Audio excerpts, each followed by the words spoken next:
substantif model-model pembelajaran. Pada kali ini kita akan masuk ke materi discovery dan inquiry learning. Pada prinsipnya, discovery dan inquiry learning mempunyai persamaan secara sintak, secara tujuan, dan secara fleksibilitas dan pembelajaran yang bermakna serta akan memacu anak didik kita untuk berpikir kritis. Maka Bapak Ibu, kita tekankan bersama ketika kita masuk ke materi pembelajaran, kita akan mengenal betul karakteristik daripada materi pembelajaran yang akan kita sampaikan, yang akan kita terapkan, sekaligus kita akan memahami gaya belajar anak didik kita. Model pembelajaran tentu saja dapat memberikan motivasi, memberikan dorongan, pemahaman serta kecakapan yang luas untuk kita sebagai tenaga pendidik untuk merancang kegiatan pembelajaran tentunya yang akan mewujudkan active learning serta menghapus paradigma dari teacher center menuju ke student center, dari pembelajaran yang berpusat kepada guru menjadi pembelajaran yang nantinya dapat berpusat kepada siswa, di mana siswa akan memegang peranan penting dalam setiap kegiatan pembelajaran yang kita rancang. Maka Bapak Ibu, tentu saja pembelajaran penemuan ini yang kita sering sebut dengan discovery learning merupakan pembelajaran untuk menemukan konsep, menemukan makna, di mana guru tidak memberikan pembelajaran secara utuh, namun siswa nantinya dapat menemukan konsep itu melalui pembelajaran yang bermakna, melalui pengorganisasian pembelajaran yang dilakukan oleh peserta didik tentu saja, sehingga akan merangsang keingintahuan siswa untuk proses menemukan sesuatu yang baru, proses menyimpulkan sesuatu yang baru, sehingga diharapkan pembelajaran nantinya menekankan pada pengalaman langsung serta pentingnya pemahaman struktur ide-ide penting terhadap suatu disiplin ilmu, di mana keterlibatan peserta didik nantinya akan memberikan pembelajaran yang bermakna. Tidak hanya proses mengingat, tidak hanya proses menghafal, namun juga proses berpikir kritis, proses di mana siswa kita bisa menganalisis, di mana nantinya akan memberikan pengalaman belajar yang dapat menjadi skill life dan bekal untuk anak didik kita di masa depan.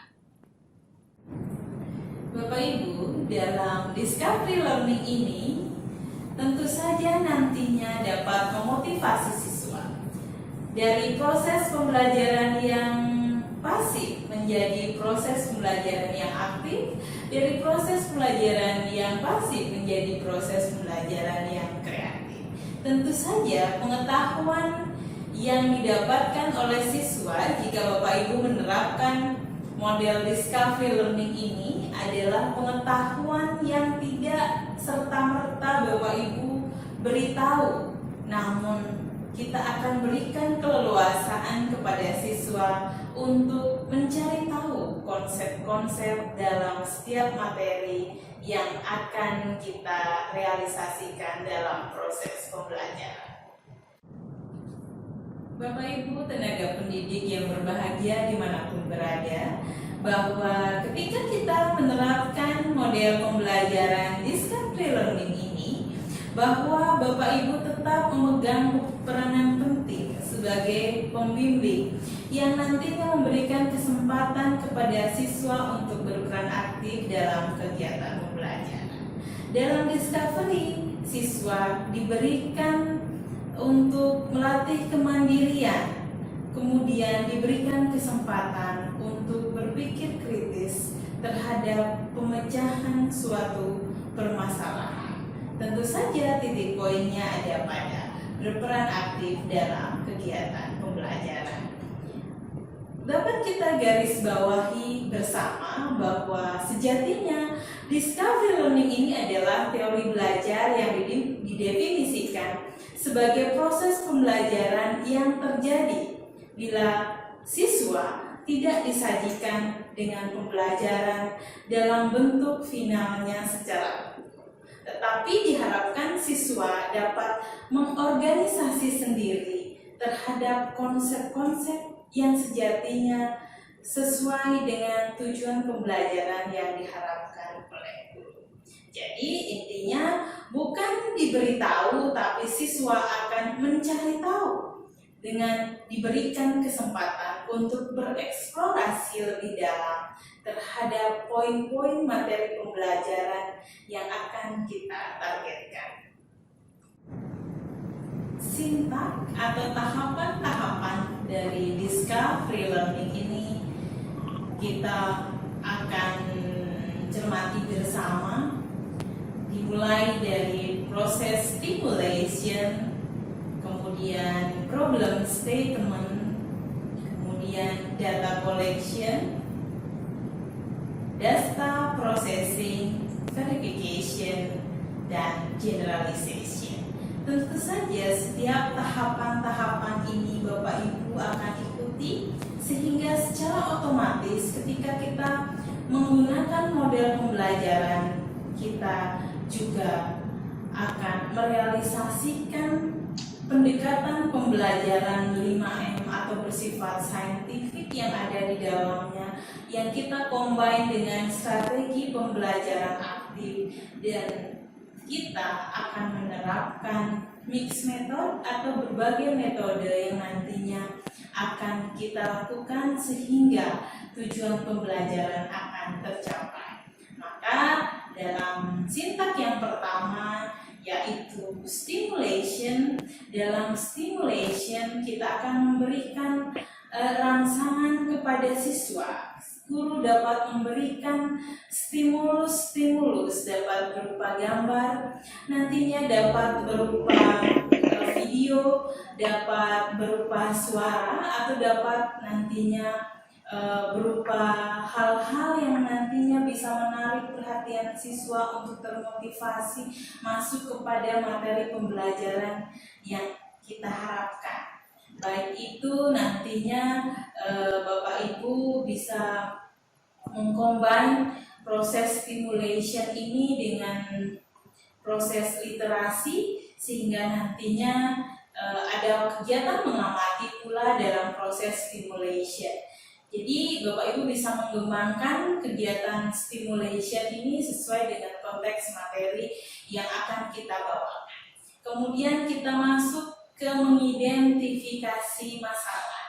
Dalam mengidentifikasi masalah ini tentu saja siswa akan kita berikan suatu permasalahan, atau nantinya siswa akan kita berikan suatu pernyataan untuk merumuskan permasalahan.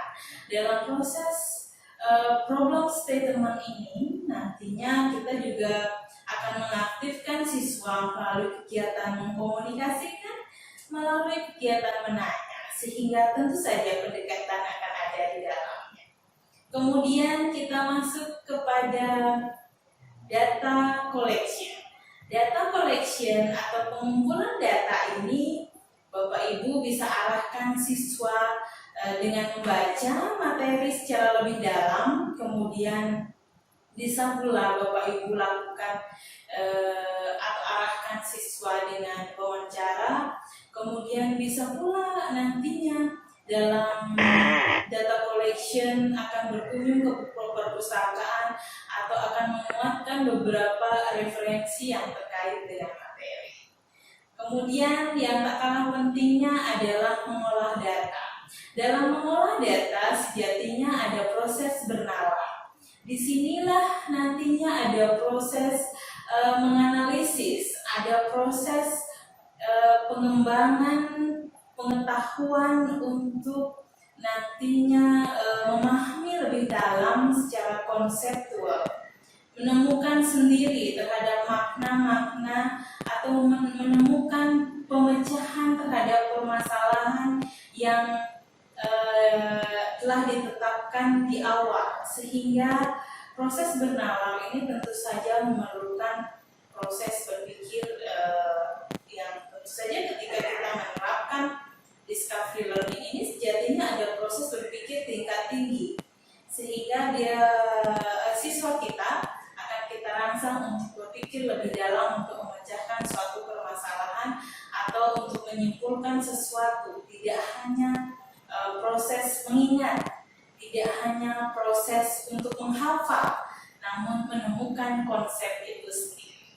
Kemudian ada kegiatan memverifikasi. Memverifikasi ini adalah suatu hal yang sangat penting untuk memeriksa kembali hal-hal yang telah dirumuskan dalam proses data processing. Jadi dalam verifikasinya bisa dikaitkan dengan beberapa sumber, dengan beberapa referensi, sehingga memang pada tahap verification ini ada proses validasi data, bahwa ada proses verification bagaimana hal-hal yang telah didiskusikan atau hal-hal yang telah menjadi kesimpulan nantinya dalam verifikasi ini akan dikuatkan lebih dalam lagi, akan diperiksa, akan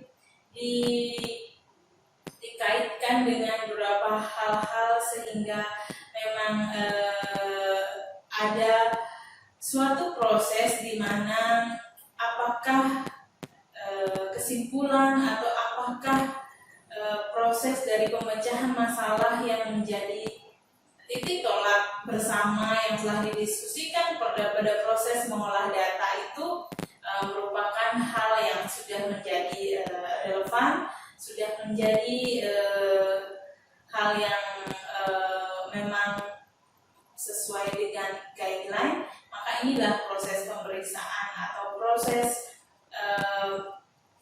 verifikasi. Jadi proses memeriksa kemudian mengaitkan dengan sumber-sumber dan referensi tertentu. Bisa jadi Bapak Ibu kaitkan dengan suatu buku atau satu teori yang telah kita menjadi acuan bersama. Kemudian generalization. Proses generalization adalah proses menyimpulkan.